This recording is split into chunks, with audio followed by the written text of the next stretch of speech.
우리 부모님 사랑합니다 라고 인사합시다. 옆 사람이 부모님 아니니까 우리 어디에 계신지, 한국에 계시거나 중국에 계시거나 또 함께하고 계신, 또 옆에 계시면 또 부모님 사랑합니다.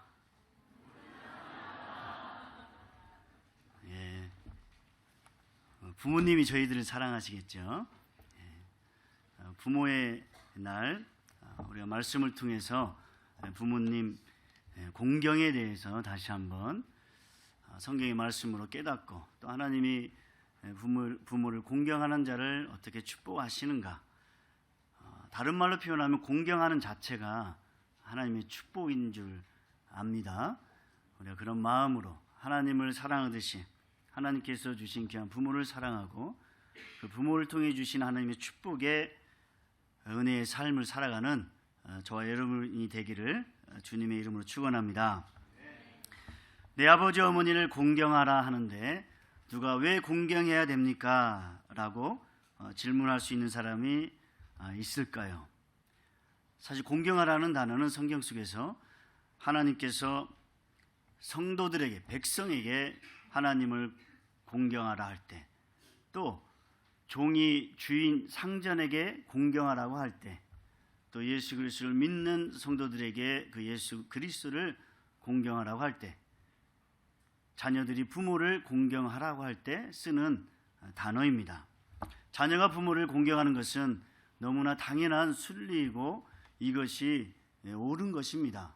그러나 많은 사람들 가운데는 당연한 부모, 당연히 섬겨야 할 부모, 당연히 공경할 부모를 공경하지 못하는 사람들이 있는 것도 사실입니다. 부모가 공경받을 이유는 무엇입니까?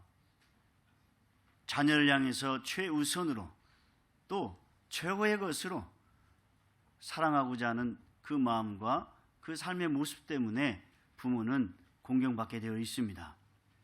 그러나 삶을 살아갈 때 이 부모의 모습이 그런 완벽하고 좋은 모습이 아니라 그렇지 못한 모습이 보이는 것도 사실 있습니다. 제가 지방에서 목회를 할 때 저희 교회에 한 번도 오지 않았던 어떤 일본인이 40대 중반 정도 됐는데 찾아왔습니다. 상담하겠다고 찾아왔습니다. 무슨 일입니까? 물어보니까 자기가 자기 어머니를 폭행해가지고 어머니가 집을 나갔다는 거예요. 그 어머니가 70 넘으신 분이고. 왜 그랬습니까? 자기가 어릴 때부터 부모가 자기를 공부를 가르치는데 많은 과외를 시켰다고 합니다. 학교와 집, 과외 거의 세 군데로만. 그리고 부모님이, 특히 어머니가, 아버지 일찍 여여가지고 어머니가 친구들하고 놀거나 관계하는 것보다 네가 앞으로 성공하려면 공부해야 된다. 아무나 사귀어서도 안 된다. 그러다 보니까 사람을 사귈 수도 없었고, 그게 늘 우등생, 우리 한국식으로 이야기하면 샌님 같은 삶을 살았다는 거예요. 고등학교도 그 지역에 제일 좋은 고등학교를 나오고, 대학도 그 지역의 국립대학교, 공업학과를 나왔습니다. 그래서 요코하마에 있는 어느 기업에 취업을 하고 잘 나가는 것처럼 보였어요. 그러나 그 회사에서 인간관계가 좋지 않았어요. 사람과 관계를 어떻게 할지를 못 푸는 거예요. 그래서 그 회사에서 거의 쫓겨나다시피 나오게 됩니다. 그리고 지방으로 다시 내려와가지고 정비업을 하게 됐더라고요. 그런데 가만히 자기가 자기 인생을 생각해보면서 갑자기 분노가 치밀었다. 화가 치밀고 자기 어머니에 대한 분노가 갑자기 일어난 거예요. 물론 어머니가 분노의 대상이 될 수는 없는데, 그러다 보니까 그 어머니 혼자 나이 드시고니까 이것저것 말다툼에서 때리고 폭행하고 이게 반복된 거죠. 그 어머니가 집을 나가버린 거예요. 이 사람이 저기 상담하러 온 것은 사실 회개하는 마음, 회개라고 할까요? 그거 자기가 어떻게 할지 모르는, 교회니까 참여하고 그런 마음으로 온 거더라고요. 그래서 그 부분에서 같이 회개하고 기도하고 또 뭐 메시지도 하고 시간을 가졌습니다. 그 부모가 어떻게 되는지 잘 모르겠어요. 그들은 찾아오지 않았으니까. 근데 이런 사람들을 보면서 자기 인생의 어떤 잘못된 부분을 자기 부모의 탓으로, 물론 부모의 잘못도 있겠죠. 그 잘못을, 모든 것이 부모의 탓이라 해가지고 분노하고 부모를 저주하고 하는 사람들이 의외로 많이 있다는 것입니다. 마치 우리가 하나님 말씀 앞에서 따른다고 할 때 그 말씀대로 살지 못한 책임을 그 하나님께 마치 두는 것처럼 부모에게 두고 사회에 두는 현상들이 사실 많이 있어요. 분노하고 갑자기 화를 내고 갑자기 사람들을 공격하는 묻지마 뭐 이런 거 있잖아요. 묻지마 폭행이라든지 이런 부분들이 의외로 많이 있다는 것입니다. 혹시 이 안에도 우리의 부모를 향해서 사회를 향해서 이런 마음이 있는 사람이 있을까 염려스럽습니다. 그러나 주님께서는 부모의 완벽함 때문에 공경하라는 것이 아니라는 것입니다. 오늘 본 말씀에 내 하나님 내 여호와께서 명령하신 대로라고 했습니다. 내 하나님 내 여호와께서 명령하신 대로, 하나님의 명령이라는 것입니다. 공경은 하나님의 명령이다. 이것을 명확히 알고 있어야 됩니다. 하나님 명령이십니다. 에베소서 6장 1, 2절을 가게 되면 이 말씀을 다시 신약 안에서 풀어 말씀하십니다. 주 안에서 예수 그리스도 안에서, 예수 그리스도가 우리의 주 되시고 그리스도 되신 이 은혜의 삶을 사는 자가 주님 안에서 내 부모를 공경하고 순종하라라고 이야기를 합니다. 이 순종하고 공경하라, 이 순종이라는 단어가 그리스어로 휘파쿠오라는 단어를 씁니다. 휘포라고 하는 밑에서라고 하는 단어하고 아쿠스라고 하는 유심히 보다, 바라보다, 주의 깊게 살피다라는 단어입니다. 순종이라는 단어는 어떤 행위를 이야기한다기보다도 그 마음의 자세를 이야기하는 것입니다. 주의 깊게 듣는 것입니다. 주의 깊게 그 일이, 그 명령이 어떻게 이루어져 가는가를 보는 것입니다. 예수 그리스도께서 십자가에 마지막 달려 돌아가시면서 마지막 말씀으로 하신 말씀, 다 이루었다. 주님께서 약속하시고 명령하시고 주님께 계획하신 구원의 사이 십자가 안에서 주님이 십자가의 죽으심으로 다 이루어 가시는 것, 그게 순종이라는 것입니다. 한자어로 이야기하면 경청이라고 하겠죠. 경청하다. 경청의 경자는 경사지다. 사람이 좀 이렇게 경사지다는 건 뭐예요? 앞으로 이렇게 내밀으면서 자세히 듣고자 하는 표정이죠. 이런 어떤 사람의 이야기를 주의 깊게 들으려고 할 때 뒤로 이렇게 하면서 듣는 사람이 있어요? 뒤돌아서 듣는 사람이 있어요? 여러분 저의 이야기를 주의 깊게 경청하기 위해서 뒤돌아 들을래요? 주의 깊은 사람들은 앞으로 막 내밀잖아요. 이 경자에 앞으로 내밀다, 경사지다. 청자는 이 청자 한자에 참 의미가 많은 것 같습니다. 일본어 한자하고 우리 한국어 한자하고 좀 틀린데 일본어 한자는 몇 개가 없어졌어요. 근데 한국어 한자, 원래 이제 중국에서 온 한자는 왼쪽 변에 귀 이자에다가 귀 이자 밑에 왕자가 있습니다. 왕의 말을 듣는 것처럼 듣는 거예요. 왕의 말. 일본어는 왕자가 없어졌어요. 그냥 귀 이자만 있거든요. 이런 왕에게 말을 들을 때 건방지 어떻게 들을 수 있어요? 완전히 조아려가지고 한 단어라도 한 글자 하나라도 잃어버릴까 듣는 거잖아요. 그렇게 듣는 거예요. 그리고 오른쪽 위에가 열십자에다 눈목자가 있어요. 눈이 10개라는 건데 10개 눈으로 봐라. 열이라는 것은 완전한 숫자거든요.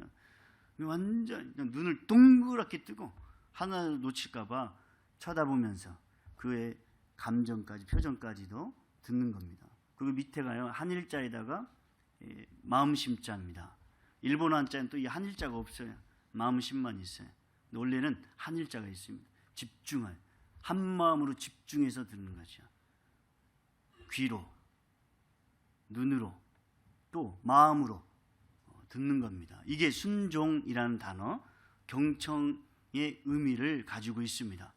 순종하는 자는 하나님의 말씀을 그대로 온전하게 듣고 그 말씀이 우리의 삶을 통해서, 우리의 믿음의 순종을 통해서 이루어져 가는 것을 목도하는 거예요. 그대로 돼가는 거예요. 그때그때 하나님이 인도하신 만큼, 그 인도하신 만큼의 발걸음을 옮겨가는 게 순종입니다. 내가 하고 싶어서 하나님의 일이라, 하나님이 기뻐하신 거라 생각해서 하나님 말씀 위의 것들을 스스로 붙이고 덧붙이고 빼고 그래서 열심을 내는 것이 아니라는 것입니다. 저와 여러분이 주님 앞에 이런 순종의 마음으로 축복받는 은혜가 있기를 바랍니다.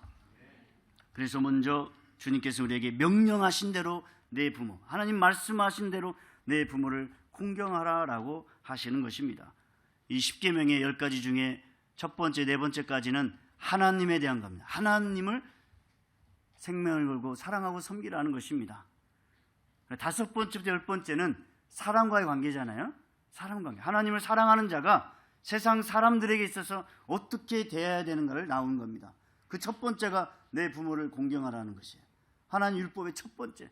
마치 하나님을 사랑하는 자는, 하나님 앞에 생명을 건 자는 내 부모를 공경하는 것이 너무나 자연스러운 거고, 거기에는 이유를 달 수 없다는 것입니다. 우리 세상 일 가운데도 어려움이 겪을 때 하나님이 하신다고 생각하는 사람들은 그 고통과 고난이 오히려 하나님과의 만남이잖아요. 이스라엘 사람들이 광야에서 하나님 만나잖아요. 광야 어려움 속에서 하나님의 기적을 제일 많이 체험합니다. 40년 광야 생활은 고난의 생활이 아니었고 오히려 하나님을 더 구체적으로 만나는 시간이었던 거예요. 우리는 하나님 관계를 그렇게 설명을 하면서, 혹시 부모와의 관계 속에서 우리 부모가 어려운 환경 속에서 나를 키웠다고 해서, 또 우리 부모가 좀 어려운 사람이었다고 해서, 이것은 세상의 어떤 리더죠. 우리 섬긴 어떤 사람에게도 해당되는 거죠. 그런 사람이 좋은 사람이 아니었다고 해서 그것을 핑계 삼을 수가 없다는 것입니다. 그것조차도 하나님 그것을 통해서 우리는 하나님과의 관계를 더 깊이 체험할 수 있는 은혜식이라는 것입니다. 요셉이 애굽 땅 노예의 삶을 살 때, 또 감옥 속에 들어갔을 때조차도 요셉은요, 비판하거나 비평하거나 하나님 앞에 불만을 토로하지 않았습니다. 오히려 그 안에서 하나님께서 기적처럼 상황들을 바꿔주시고 역전시켜 주시고 그를 애굽 땅의 총리로 세워가셔서 하나님이 약속하신 약속을 이루어가는 것을 본 사람입니다. 저 여러분에게 여러 가지 일들이 많이 일어날 수 있습니다. 일어나고 있을 겁니다. 그 가운데 하나님의 방법, 하나님의 인도하신 손길이 혹시라도 잘 읽어지지 않을 때라도 우리 자신들은 하나님 기뻐하지 않는 방법으로 일을 처리해 가서는 절대 안 되는 것입니다. 그게 순종하는 자의 자세가 되는 것입니다. 그래서 하나님의 말씀대로 내 부모를 공경하라. 그래서 하나님의 율법대로 공경하라는 것입니다. 그러면 왜 이렇게 첫 번째로 주셨을까? 하나님께서 아버지가, 부모가 하나님의 축복의 권위를 대행하는 사람이기 때문에 그렇습니다. 성경 구약에서 보면 아버지가 자녀에게, 아브라함이 이삭에게, 이삭이 야곱에게, 야곱이 그의 자녀 요셉의 자녀들과 12아들에게 축복하는 장면들이 계속 나옵니다. 그 아버지들이 나이 들어서 이제 눈도 안 보이고 사람도 분간하지 못하고 그런 때예요. 그러나 그 마지막 순간순간마다 그 아버지 앞에 섰을 때는 그 아버지의 연약함이 아니었습니다. 그 아버지를 통해서 하나님의 약속의 축복이 쏟아지는 그 순간은 자녀들이요, 그걸 다 들었어요. 그 자녀들이 그걸 듣고 그 다음 하나님의 약속을 그대로 계승하고 그 약속의 축복이 그들의 삶에 열매 맺는 것을 볼 수가 있습니다. 창세기 27장 27절 이하에 보면은 하나님이 이렇게 축복하십니다. 여러분 같이 한번 말씀을 읽어봅시다. 우리에게 축복하신 것이고 또 우리 자녀들에게 이 축복의 말씀이 계속해서 이어져야겠습니다. 창세기 27장 27절 이하입니다. 내 아들의 향치는 여호와께서 복주신 밭의 향치로다. 하나님은 하늘의 이슬과 땅의 기름질이며 풍성한 곡식과 포도주를 내게 주시기를 원하노라. 만민이 너를 섬기고 열국이 내게 굴복하리니 내가 형제들의 주가 되고 내 어머니의 아들들이 내게 굴복하며 너를 저주하는 자를 저주를 받고 너를 축복하는 자는 복을 받기를 원하노라. 아멘. 이삭이 야곱에게 주는 축복입니다. 사실 이삭은요, 아브라함이 직접 이삭에게 축복하진 않더라고요. 축복을 했을 건데 축복의 장면이 안 나와요. 단지 아브라함이 이제 죽기 직전에 많은 서자들도 있었습니다. 부인을 새로 얻기도 하고 그 아들들이 있었습니다. 근데 그때 아브라함이 이삭에게 모든 재산을 다 나눠주고 그리고 또 다른 자녀들에게도 또 다른 재산을 준 거는 있어요. 그런데 거기에서 보면 이삭의 재산을 다 나눠주고 다른 서자들은요, 이삭이 주어진 땅에서 다 떠나게 합니다. 떠나게 해요. 이삭만을 보호하신 거예요. 이삭만을. 다른 자녀들이 이삭의 축복의 땅에서, 이삭이 있는 곳에서 살지 못하게 합니다. 이게 아브라함이 이삭에게 준 축복이에요. 그건 하나님이 마치 누구를 선택하는 것처럼 아버지가 이삭을 하나님의 마음으로 선택해서 축복해 주신 것입니다. 그리고 이삭은 또 야곱에게 그렇게 하십니다. 태중에서부터 하나님께서 동생으로 태어난 야곱에게 축복하셨기 때문에 자기 마음속에서는 에서를 장자로서 축복하자는 마음도 중간에 있어요. 그러나 하나님 그걸 바꿔가시는, 그때 축복하시는 게 이 창세기 27장 27절 말씀입니다. 또한 야곱도 창세기 48장에 가면 요셉의 아들 므낫세와 에브라함을 축복합니다.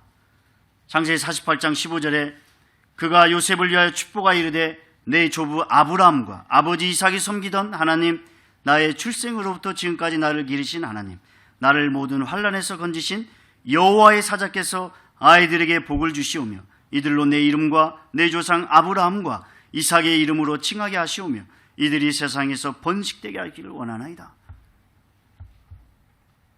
므낫세 에브라임은 요셉이 에집트에서 이방인과 결혼해서 낳은 아들이기도 합니다. 그러나 이들에게도 하나님이 이스라엘이 주신 축복을요, 야곱을 통해서 주신 거예요. 그래서 그 대대로 에브라임과 므낫세가 이스라엘의 자손의 12부족 안에 들어가게 됩니다. 12부족 안에 들어가게 돼요. 49장에서 28절에서는 그의 12아들을 불러서 이렇게 축복합니다. 이들은 이스라엘 12지파라. 이와 같이 그들의 아버지가 그들에게 말하도 그들에게 축복하였으니 곧 그들 각 사람의 분량대로 축복하였더라. 이런 부모님에게, 아버지에게 이런 축복의 권위를 주셨어요. 우리 자신이 아버지에 대해서 이것도 물론 사용해야지만 우리의 부모가 우리에게 이런 축복권을 가진 부모라는 것을 인정하셔야 됩니다. 그 부모님을 그렇게 공경해야 됩니다. 그리고 부모님이 우리에게 이런 축복할 수 있는 권위를 우리 스스로가 만들어드려야 되고 그분들이 축복을 마음껏 하나님의 이름으로 할 수 있도록 우리는 부모님들을 사랑하고 섬겨야 됩니다. 이게 공경하는 것입니다. 저 여러분 그렇게 되길 원합니다. 우리 부모님들의 연약함을 바라보고 우리 부모님의 죄된 모습을 혹시 바라보고 그것 때문에 업신여기거나 무시해서는 안 됩니다. 성경에 그런 사람이 있었어요. 노아의 홍수, 노아의 홍수가 다 끝나고, 여러분 홍수가 끝났다는 것은 인류가 다 거의 멸망했다는 것 같잖아요. 얼마나 참혹하겠습니까? 일본에도 우리가 대지진 또 쓰나미로 인해서 그 상처받은 현장들을 가봐서 알잖아요. 그 상황상을 보면 정말 인생을 갑자기 살고 싶지 않은 마음과 들 정도로 황량해집니다. 그곳에 같이 살았던 사람은 더 그렇죠. 노아의 마음이 어땠을까? 그렇죠? 노아가 즐거워했을까요? 야, 우리만 살았다. 얕다. 이러지 않았을까요? 얼마나 슬퍼했을까? 이게 그래서 술을 먹었던 것 같아요. 대낮부터 포도주를 마셨거든요. 그 취했어요. 발가벗고 있었어요. 아들 셋, 셈과 야벳과 함. 셈과 야벳은 그나마 아버지가 창피할까 봐요. 옷을 가려주고 아버지를 안 보면서 뒤로 물러서면서 이렇게 해줬던 거예요. 아버지를 최대한 보호하는 거죠. 근데 함은 그러지 않았습니다. 그러니까 노아가 하나님의 저주함을 선포하는데 저는 참 아무리 그렇게 해도 어떻게 이렇게 선포할까 그런 마음이 들거든요. 근데 하나님이 아시는 거예요. 하나님이 노아에게 아시는 거예요. 그래서 함의 아들 된 가나안, 그는 함을 마치 저주한 것 같거든요. 가나안을 저주합니다. 왜 그럴까요? 노아에게 주신 하나님의 권위를 무시했기 때문에 그렇습니다. 모세를 무시했던 아론과 미리암, 형과 누나의 그런 사건과 거의 비슷합니다. 하나님이 주신 권위, 그게 부족하다 할지라도, 그 사람이 연약하다 할지라도 그것을 무시하는 순간 마치 하나님 자신이 무시당한 것 같고 하나님 자신이 그런 마음을 가지고 있는 것 같습니다. 그러나 셈과 야벳은 어떻게 합니까? 셈의 하나님 여호와를 찬송하고 야벳은 창대히 되리라 하면서 축복합니다. 세상에 의인이 하나도 없다라고 할 때 우리 부모님에게도 적용해야 될 때가 있습니다. 우리 부모님들이 완벽한 분들이 아니잖아요. 저도 어릴 때 저희 옆에 사는 분들이요, 야 너희 부모는 법 없이도 살 뿐이야 라고 하는 이야기를 어릴 때 들었어요. 그래서 제 부모님들에 대해서 더 존경하고 사랑하는 마음이 있었거든요. 근데 커가면서 보니까 저희 부모님이라고 해서 완벽한 분들이 아니에요. 남을 미워하기도 하고, 그죠? 마음에서 좀 분노의 마음도 품기도 하고, 그렇게 살아가시는 겁니다. 부모님 연약한 부분들이 보기 시작하는 거예요. 그러나 그것 때문에 내 부모를 제가 미워하고 증오하고 저주할 수가 없는 거예요. 물론 그런 일, 저주할 만한 일이 있었던 것도 아니죠. 하나님이 주신 권위가 있기에 인간에게 주신 특별한 영적 동물로서 영적인 살아가는 자로서 하나님이 주시는 애가 거기에 있는 것입니다. 여호와의 명령하신 대로 우리가 부모를 공경할 두 번째 이유가 예수님께서 이 율법의 완성자이시기 때문에 그렇습니다. 그리고 그 예수님께서 모든 율법을 다 완성하실 때조차도 그의 삶을 살아가는 속에서도 우리에게 부모를 공경하고 사랑하는 모습을 예수님이 보여주십니다. 예수님의 삶 가운데 그분은 철저하게 하나님 아버지가 보내주신 삶, 순종하는 삶을 살아가시죠. 먼저 예수님 그걸 보이셨습니다. 아버지의 말씀대로 아버지가 보여주신 것이기 때문에 자기는 그것을 행한다라고 했습니다. 아버지의 뜻이기 때문에 내가 이 일을 행한다고 하셨습니다. 철저했습니다. 예수님 자신도 하나님이시기 때문에 자기 마음대로 하셨다고 표현하는 게 하나도 없습니다. 아버지의 뜻이기에 그 순종했다는 것입니다. 요한복음 4장 34절 보면 나를 보내신 이의 뜻을 행하며 그의 일을 온전히 이루는 것이라. 이게 예수님 자기의 양식이라고 했습니다. 아버지의 뜻대로 행하는 것, 보내신 그분의 뜻대로 행하는 것이 자기 하루하루의 삶의 원천이라는 거예요. 에너지라는 거예요. 힘이라는 것입니다. 저희 여러분들도 그런 은혜 있기를 바랍니다. 또 예수님은 하나님 나라를 증거하는데 온 힘을 다 드렸습니다. 마가복음 1장 38절에 보면 이르시되 우리가 다른 가까운 마을들로 가서 거기서도 전도하리라. 내가 이를 위하여 왔노라 라고 말씀하시면서 이것은 아버지의 뜻이라는 거죠.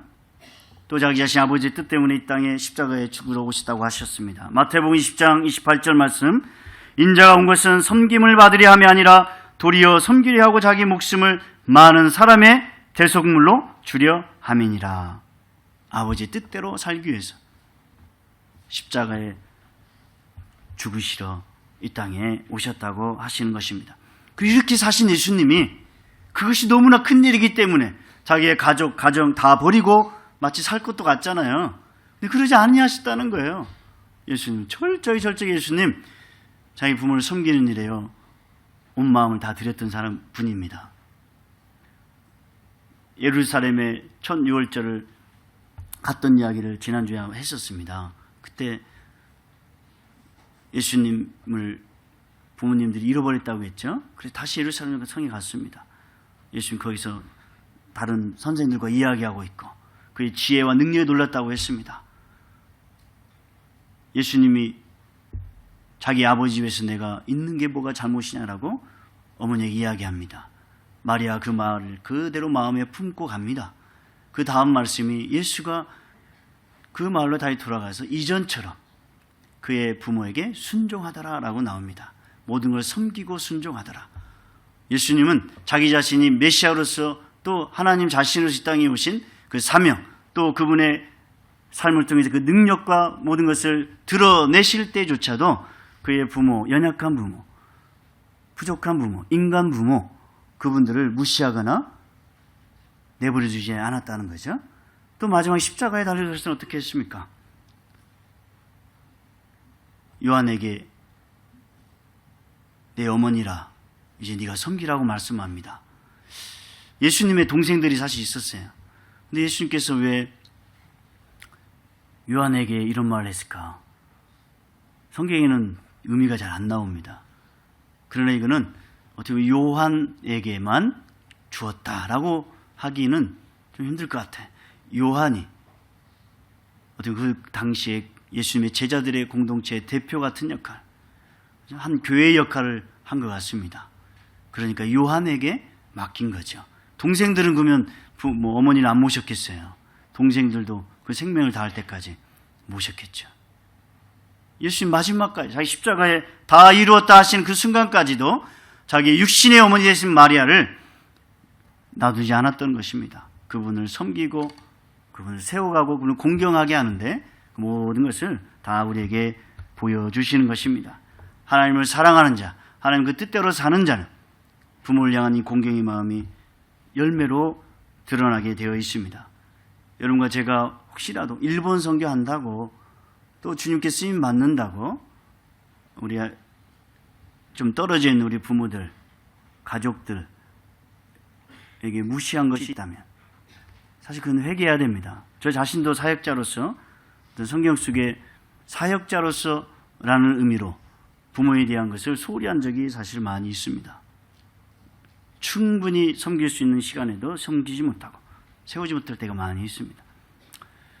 어떤 일본 청년들은 보니까 저희 교회에서 이렇게 훈련받다 보니까요. 사역자의 삶을 갈 때 집을 몇 년간 안 가는 형제가 있어요. 너 왜 안 갔냐 물어보니까 어떻게 하다 보니까 안 갔습니다. 집이 어디냐? 제가 이제 다른 데로 이제 가서 사역할 때니까. 전철로 가면 30분밖에 안 가는 곳이에요. 그런데도 2년, 3년 가까이 집을 안 갔대요.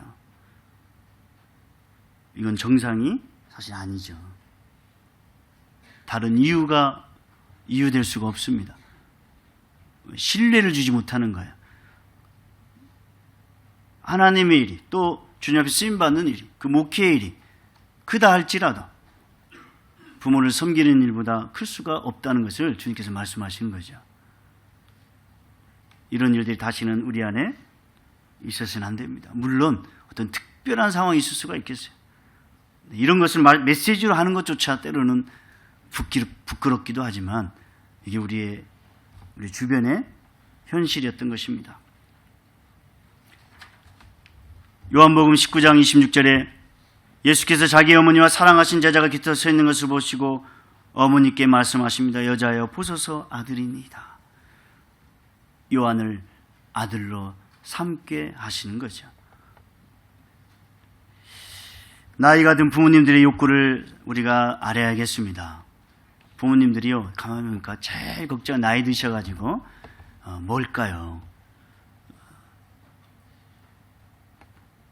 첫 번째 건강이더라고요. 그러니까 건강.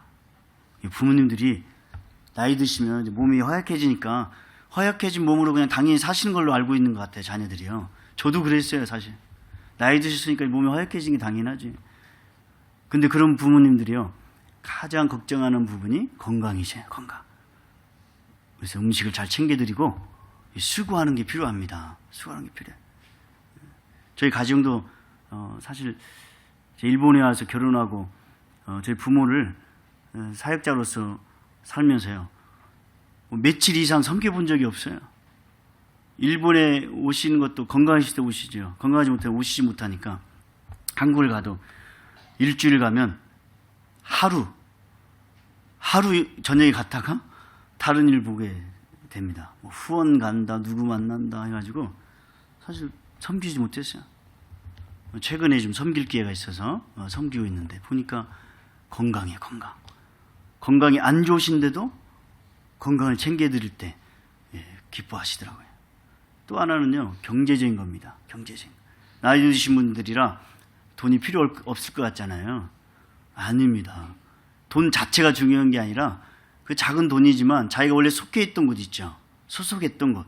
교회에서는 교회도 나이 드시면 잘 안 가려고 하셔요. 제가 지난번에 한번 이야기했죠. 체면. 교회에 헌금해야 되고 또 어디 만나야 되고 또 써야 되고 이게 불편하신 거예요. 없으면. 근데 그런 부분을 챙겨드리는 거죠. 그래야 그가 속한 곳에서요, 그 역할을 하면서 역할에 대한 만족감도 있습니다. 지금까지 해오던 거, 누굴 돕는 거, 노인정에 가더라도 누구 하나 좀 뭘 섬기는 거, 이런 걸 하셔야 부모님들 마음이 좀 안심되는 게 있어요. 우리 자녀들이 사실 그걸 좀 챙겨줘야 되는 것이 있습니다. 또 하나는 대화할 상대. 나이 드신 분들은 자꾸 그냥 자기 주변에 있던 거 있잖아요. 고주할, 미주할 다 이야기하고 싶은 거예요. 저도 오늘 아침에 어떤 일본인 여성계분하고 있는데 이야기를 계속 걸어. 제가 지금 바쁜데 계속 그러는데 계속 들었어요. 이야기의 주제가 한 10가지 나온 것 같아요. 자기 집에 이야기했다가 버스 앞에서 무슨 이야기했다가 무슨 도둑놈 이야기했다가 제가 이분이 무슨 이야기 하려고 처음에 신중히 들었는데 가만히 보니까 그냥 저 이야기 막 하고 싶은 거예요. 그러면 제가 문득 그냥 저희 어머니 생각, 아버지 생각 좀 해본 거죠. 나이 드신 분들이 그냥 무슨 이야기 할 때 예 알았습니다 하면 되는데 다 컸다고 그거 걱정 마세요. 다 알아서 할게요. 근데 그게 아닌 거예요. 그냥 예 알겠습니다. 제가 이렇게 커도 조심하라는 이야기 지금 전화 오면 하는 거죠. 야 밤에 나가지 마라. 조심하라. 맨날 그 이야기 하세요. 밤에 안 나가면 어떡해요. 사역자 맨날 밤에 나갔다 들어가야 되는데. 근데 그것도 그러면 그때 그냥 제가 지금 사역하고 이 일을 하는데요. 밤에 나가야지. 안 나가면 안 됩니다. 밤에 부르는 사람도 많습니다. 그러면 안 되죠. 예, 알겠습니다. 그러면 되더라고요. 그럼 이제 또 다른 이야기. 부모들의 어떤 욕구가 있습니다. 그런 욕구들을 채워드리는 거죠. 요한에게 예수님께서 부탁할 때 그런 부탁을 한 것 같아요. 예수님, 어머니, 그분과 네가 이제 아들로서 그런 역할을 하라는 것입니다. 그게 세 번째로 내 하나님 여호와의 명령대로 부모를 공경하라는 것은 내 하나님 그분의 큰 사랑을 먼저 누리라는 것입니다. 우리가 부모를 공경한다고 할 때 인간적인 한계가 있잖아요. 그렇죠? 한계가 있습니다. 유교에서 부모를 섬기라고 할 때 우리 조선시대 때 보면 부모가 돌아가시면 3년간 자기 공직에서 내려와 가지고 부모의 묘지 옆에서 초막을 짓고 3년간 돌아가신 부모님을 마치 모시는 것처럼 섬기는 게 있었어요. 3년. 왜 3년일까? 더 사랑한 사람은 어떻게 해야 돼요? 4년도 해야죠. 경쟁이 되면. 5년도 하고 10년도 하고. 그게 사랑이라고. 어떤 기준이 없어요. 하나님 누구신지 알지 못하면 인간적인 기준이요. 굉장히 다양하게 우리를 괴롭힙니다. 그러다가 사실 망하는 거죠. 부모를 섬기다가 망하라고 하는 게 하지 않잖아요. 내 부모를 공경할 때 내가 가진 그 땅에서 내가 장수하고 하는 축복의 은혜를 받는다고 하셨는데 세상의 윤리는요. 부모를 사랑하는 그 자체에 모든 걸 생명 걸게 해가지고 잘못된 방법을 가지게 합니다. 그래서 우리가 하나님 그분의 사랑, 하나님 우리에게 주신 사랑이 어떤 걸 알 때 우리가 부모를 향한 공경과 사랑, 세상을 향한 사랑, 사람을 향한 사랑 거기에도요 절도가 있고 하는 기준이 있다는 것을 알게 되는 거죠. 우리 하나님께서는 우리를 어떻게 사랑하셨습니까? 우리가 먼저 그 사랑의 풍성함을 누리면 우리 부모의 사랑도 풍성할 줄 믿습니다. 그래서 우리 하나님의 사랑은 생명 없는 생명체에게 하나님의 생기를 불어주시고 하나님의 비전과 꿈을 우리에게 주시고 그분의 마음을 주셔가지고 그분의 마음으로 이 땅을 살아가게 하시고 그분이 창조하신 것을 관리하게 하시고 그걸 세워가게 하시고 열매 맺게 하신 사랑이 있어요. 이 사랑을 우리가 체험하고 이 사랑을 깨닫는 자에게는요 부모님을 사랑한다는 그 의미가 뭔지를 알게 되는 것입니다. 그 안에서 부모를 어떻게 사랑할지 알게 되는 거예요. 생명도 없던 자가 생명을 갖고 이 땅을 살아가는데 그 생명을 계승케 하고 생명을 주신 부모를 어떻게 사랑할지 모른다는 건 말도 안 되는 거죠. 또 우리 예수님께서 우리를 사랑하신 게 있습니다. 십자가에 죽기까지 우리를 사랑하셨다는 것입니다. 왜 그랬죠? 우리가 죄 때문에 영원히 멸망할 자인데 영원히 하나님의 은혜의 손길 가운데서 떨어질 자인데 단절된 자인데 영원한 지옥의 불에서 영원히 죽어야 할 자인데 살아있는 것처럼 보이지만 벌써 죽은 자인데 주님께서 우리에게 생명을 다시 주시기 위해서 주님 자신이 하나님 자신이 자기 생명을 다해서 우리를 사랑하신 그 사랑이잖아요. 십자가의 사랑이죠. 이 십자가의 사랑을 체험한 사람, 하나님의 용서를 체험하고 깨닫는 사람, 이걸 잃어버릴 수가 없는 거예요. 이것은 그냥 살다가 잃어버릴 수 있는 사랑이 아니에요. 너무나 커가지고 평생 잊을 수가 없는 사랑이죠. 세상 살면서도 누군가 우리에게 도움을 주었을 때 그 도움을 우리가 잊지 않고 살아가잖아요. 맞습니까? 일본말로 온가이시라고, 온가이시. 은혜를 갚는다, 은혜 갚는다. 저도 일본에 와서 제가 헌신을 저도 일본 와서 했습니다. 근데 헌신할 때 동기를 써라. 헌신의 동기. 물론 하나님을 사랑하고 하나님의 쓰임받게 하고자 하는 마음이 있었죠. 근데 그 동기가 뭐였을까? 나는 왜 헌신하려고 하지? 내가 왜 일본 헌신자로 살려고 하지? 이럴 때 제가 일본에 와서 보니까 제가 도움받은 게 너무 많아요. 일본인들한테. 대학 들어가기 전부터 또 대학원을 들어가서 대학원에서 그 하나하나 과정 속에서 또 일본에서 받은 장학금이라든지 이런 걸 생각하면요. 제가 하나님의 은혜지만 받을 만한 자격이 그럼 다른 사람보다 더 있냐면 그게 아니거든요. 그럼에도 불구하고 그런 것을 하나하나 받은 게 사실 감사하더라고요. 아, 이 감사, 내가 주님 앞에 헌신할 수 있는 동기가 이거구나. 하나님 그런 마음을 주셨던 것 같아요. 그래서 그런 동기를 써서 내었던 기억이 납니다. 이런 작은 것을 할 수 있는 것, 세상에서 예수님 믿지 않아도 도움 얻을 수 있는 거라고 할 수 있잖아요. 이런 것조차도 우리 안에 머릿속에, 삶 속에 남아있는데 하나님 자신이 영원히 죽어야 할 자, 영원히 멸망받아야 할 자, 영원히 죄의 노예에서 살아가야 할 자, 그런 나를 구원해 주시고 그런 나를 위해서 십자가에 피를 흘리셨다. 우리가 늘 듣는 말씀이고 늘 고백하는 이야기지만 이게 그렇게 큰데 이것을 어떻게 쉽게 잃어버리고 또 다른 사람들을 우리가 미워하고 정죄하고 평가하고 그것도 나의 부모를 내가 마음대로 이렇게 할 수가 있을까? 이건 상상할 수가 없는 거죠. 상상할 수 없습니다. 하나님의 귀한 사랑을 깨닫는 자에게 있어서는 우리 부모뿐만이 아니라 우리 이웃까지도 그 사랑의 폭이 넓어질 수밖에 없는 게 됩니다. 그런 사랑의 소유자들이 저와 여러분인 줄 믿습니다. 그리고 우리 주님께서 우리에게 주신 사랑이 뭡니까? 이제 부활의 사랑이죠. 생명의 사랑. 그냥 하나님께서 나를 위해 죽으신 거 끝나지 아니하시고 우리 영원한 부활의 생명이 있음을 알게 하시고 부활의 생명을 체험케 하신 것입니다.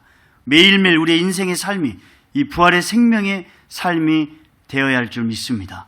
매일매일처럼 하나님 말씀 앞에서 그분의 마음 앞에서 우리의 날로 새로워지는 피조물처럼 부활의 새로운 피조물의 삶을 살아가는 것이 돼야 돼요.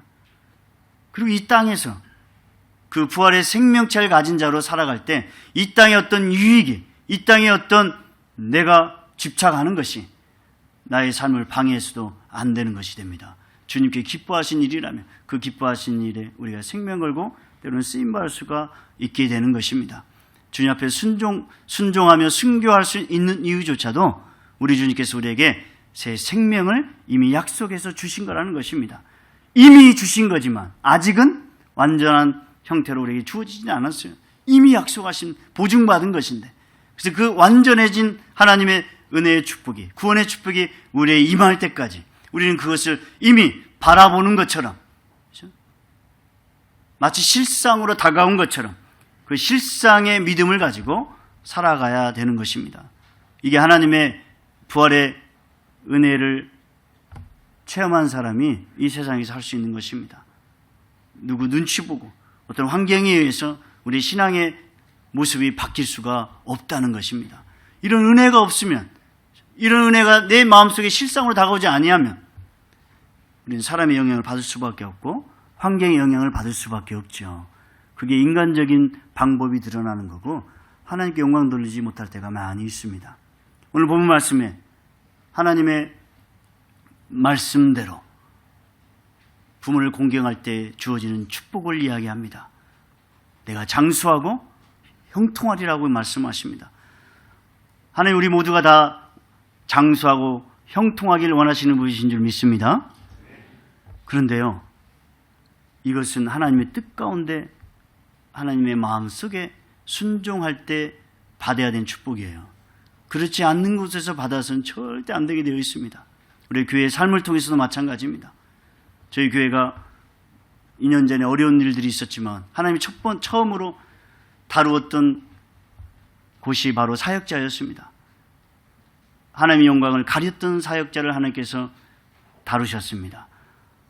아무도 그런 일이 일어날 것이라고 생각도 못하고 그런 결과가 오리라고 생각도 못했지만, 사람은 우리들을 쓰신 것처럼 보이지만, 우리들이 한 것처럼 보이지만 하나님께서 그 과정을 다 인도하셔가지고 어느덧 하나님의 손길이 임했은 걸 우리가 압니다. 그 다음에는요, 그 다음 우리 사역자들을 손대신 것 같았어요. 하나님께서 그 다음 사역자들, 함께 했던 사역자들, 함께 마음을 품고 살았던 하는 사역자들, 알지도 못하고 깨닫지도 못한 부분들을 하나님 다 드러내셔가지고 그 드러낸 걸 통해서 하나님 앞에 철저하게 회개하게 하는 모습을 갖게 하셨습니다. 혹시라도 회개하지 않았던, 하나님께서 아직도 진행 중인 것입니다. 저는 그 다음에는 우리 성도들인 것 같습니다. 구약에서도 하나님께서 하나님의 형벌이 임할 때는 제사장부터 임했습니다.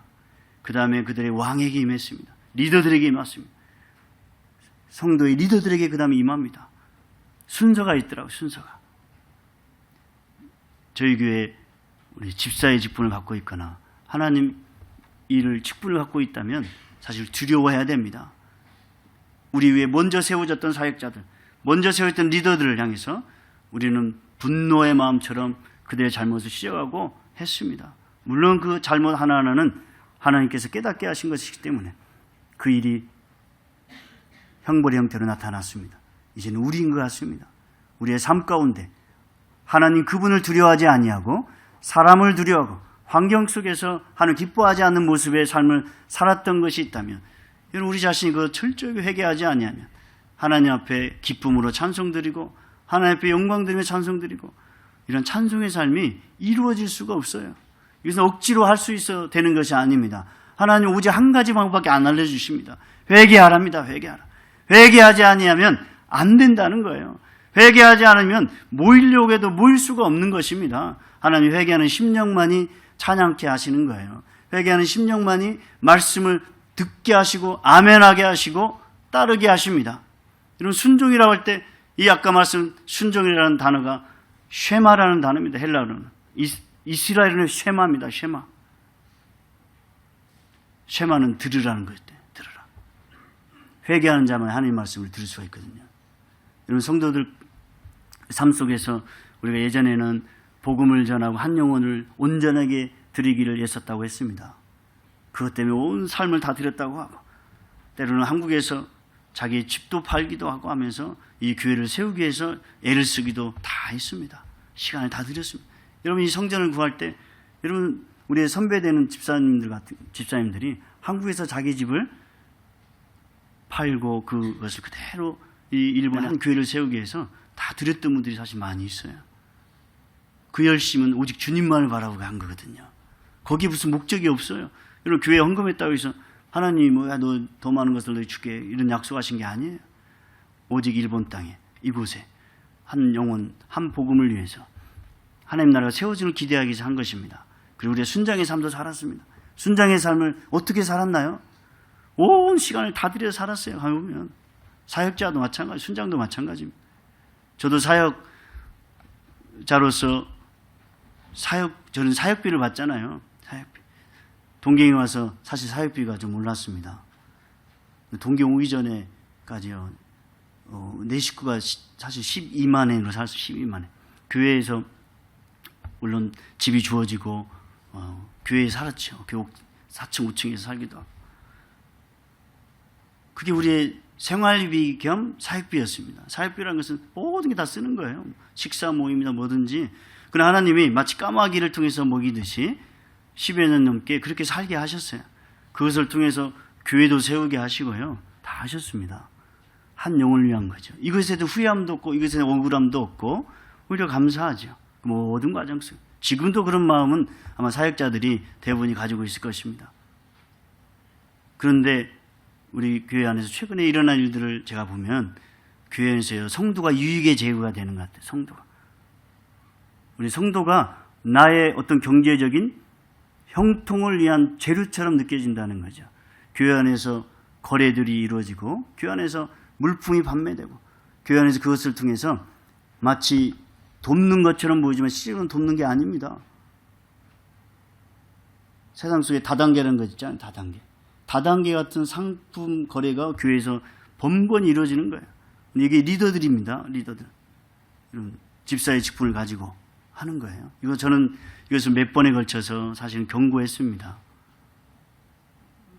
개인적인 삶이기 때문에 타치하지 말라는 사람도 있습니다. 그건 아닌 거예요. 여러분, 저희 교회에서 여러 가지 일들 하신 분이 있습니다. 미장을 하신 분들도 있고 이런 분들이 있어요. 그런 거에 왔으면 성도이기 때문에 오히려 더 애쓴다 해가지고 반액이라든지 그렇게 해주셔요. 그 기쁨으로 가는 거예요. 근데 그게 유익의 재료가 돼요. 결국은 자기에게 다 돈이 들어오는 겁니다. 그런데 교회에서 이걸 용납해서는 안 됩니다. 여러분, 우리 바로 옆에 있는 사람일 수도 있어요. 나하고 가장 친한 사람일 수도 있어요. 그 사람이 형편이 어려운 사람일 수도 있어요. 근데 형편이 어렵다고 할지라도 그것이 우리 성도의 어떤 다른 것을 유익의 재료를 삼아서 사귀거나 돕는 역할을 해서는 안 되는 것입니다. 이게 용납한다면 교회는 더 이상 힘이 없는 것입니다. 누가 여기 희망을 갖고 살겠습니까? 예전에는 복음을 가지고 찾아온 사람이 이제는 물품을 가지고 찾아온다고 이야기가 많이 들려요. 저희 교회 집사님들 이런 이야기를 하는 거예요. 외부 사람들이. 외부 사람. 예전에는 그렇게 교회 오자고 복음 들지 예수님 전한다면서 성가시게 하더니 이제는 물품을 가지고 와 성가시게 한다는 겁니다. 여러분, 동경에서 이왕교회가 만약 그것이 계속 용납된다면 아마 하나님이 용납하지 않을 것 같아요. 차라리 그것으로 성공하기보다는 그것 때문에 완전히 밑바닥을 다시 가는 게 낫습니다. 거기서 다시 시작하고. 제가 사업하시는 분들을 아무리 봐도요, 하나님의 방법대로 하지 않으면 나중에 가면 다 그것을 하나님이 마치 토해내게 하시더라고요. 어떤 모습으로 토해내게 하십니다. 세금의 모습이라든지 또 누구에게 어려움을 당하든지 해가지고 다 토해내게 하셔요. 다시 하나님께서 하루하루 먹고 살게끔, 하루하루 먹고 살.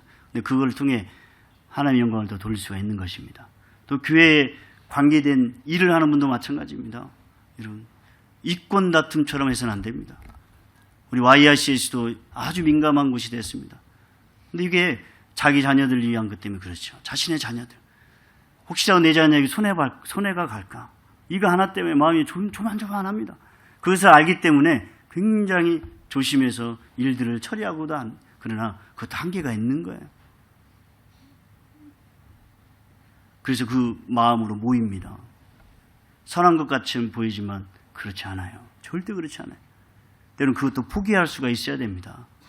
여러분, 우리 자녀들이 환경이 다 좋아서만이 정말 뛰어난 하나님의 사람들이 될까요? 여기 있는 분들 중에 그런 YRCS라든지 이런 좋은 환경에서 공부해가지고 정말 뛰어난 사람들이 됐나요? 일반 학교 가서, 세상 학교 가서 하나님 그분이 함께 하신 것을 체험하지 못하나요? 그런 마음까지 가야죠.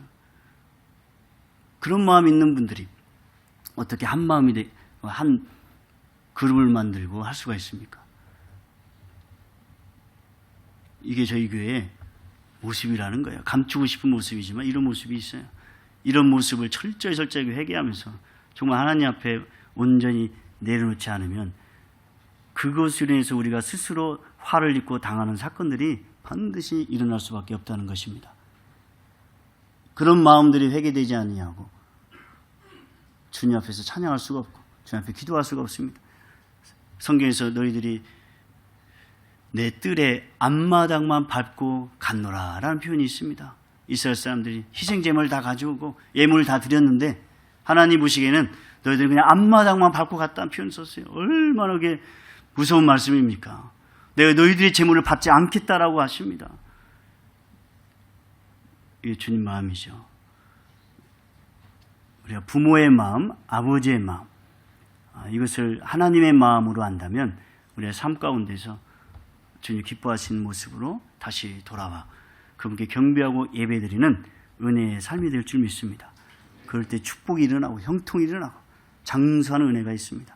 최근 어떤 회사의 광고 CM인데 한 편의 드라마처럼 이렇게 찍은 게 있어요. 여러분 혹시 보셨을지 모르겠습니다.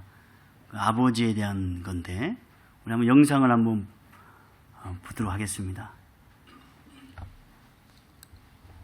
총선이 아빠, 진영이 아빠. 항상 미안해요, 걔한테는.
총선이 아빠, 김용봉.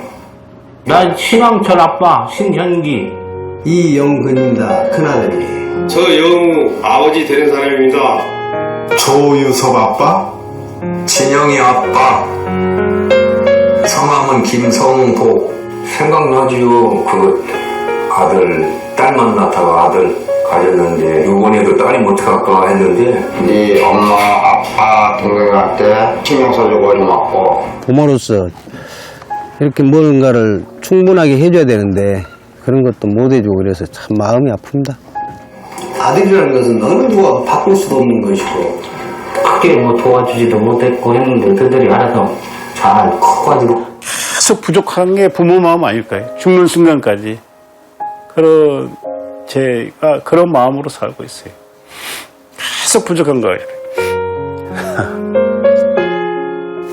너무 엄하게 했던 게 그게 제일 미안하다. 미안해요.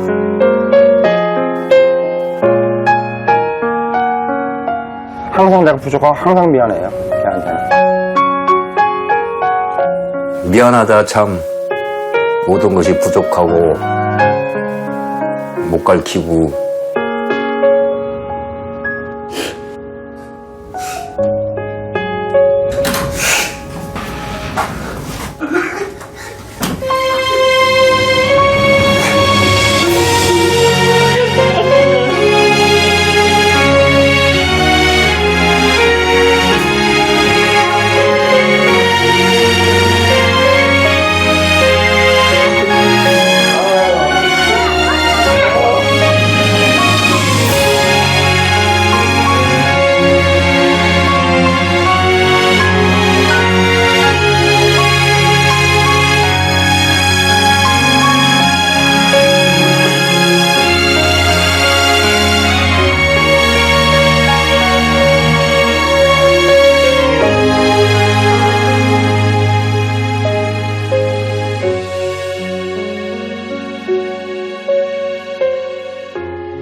예, 우리 아버지는 이제 어머니, 우리 부모님이 다 계시는 거죠.